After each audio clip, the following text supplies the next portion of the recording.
মুর্শিদাবাদের ভূমিপুত্র আতিউল ইসলাম এবার শ্রেষ্ঠ উদীয়মান চিত্র পরিচালক হিসেবে পুরস্কৃত হলেন।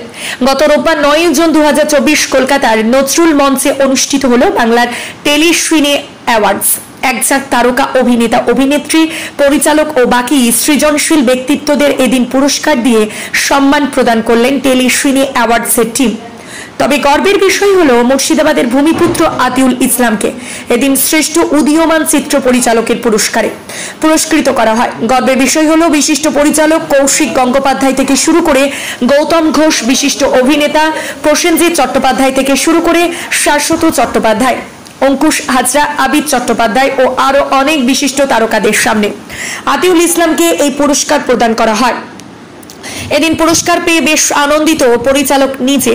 দীর্ঘ 10 বছরে বিনোদন জগতের সাথে যুক্ত থেকে প্রায় 5টা ছবি নির্দেশনা করেন। বহু জায়গা থেকে বহু সম্মান পেয়েও কোথাও যেন অ্যাচিভমেন্টের খিদে আরো বেড়ে গিয়েছিল পরিচালকের মধ্যে।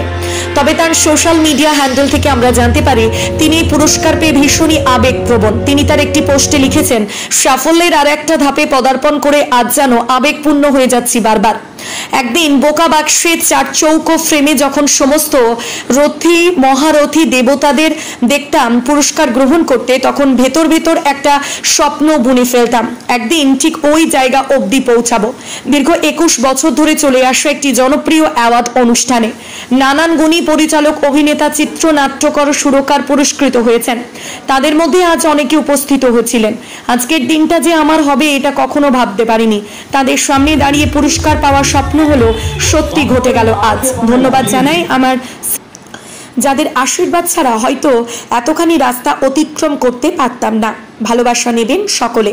সবশেষে ধন্যবাদ জানাবো টেলিসিনে অ্যাওয়ার্ডকে। আমরা মুর্শিদাবাদবাসী তার এই সাফল্যে ভীষণই খুশি। তার এই দেখানো পথে হেঁটে আরো অনেক ছেলে মেয়ে পরিচালক, অভিনেতা, অভিনেত্রী হওয়ার স্বপ্ন বুনবে এই গ্রাম মফস্বল থেকে। এদিন আরো অনেক বিশিষ্ট তারকাদের পুরস্কৃত করা হয়।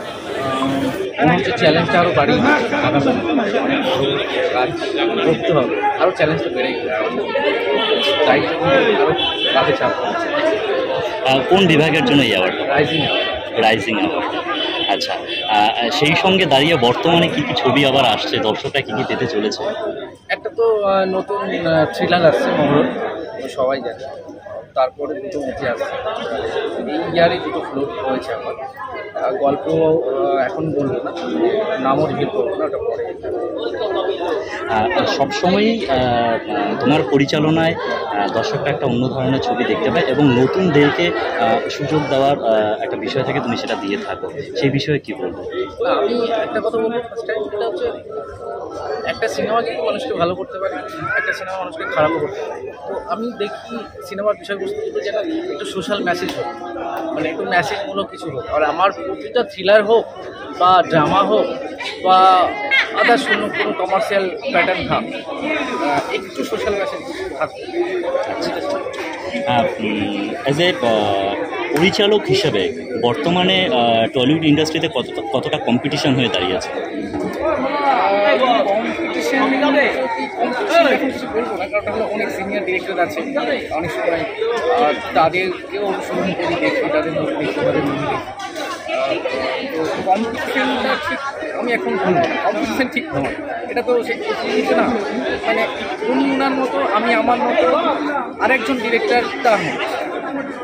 আচ্ছা, thank you so much award পাওয়ার জন্য। এবং সবশেষে তোমার দর্শকদের কী বলবে? দর্শককে একটা কথা বলবো যে বাংলা সিনেমা ভালো ভালো আজকে কৌশিক গাঙ্গুলি অ্যাওয়ার্ড পেলেন, আমার খুব ভালো লাগলো। মানে আমার খুব ফেভারিট একটা ডিরেক্টর। সব মিলিয়ে বলবো বাংলা সিনেমা এখনও চলছে সিনেমা হলে কৌশিক। আমি বলবো বাংলা সিনেমা। Thank you.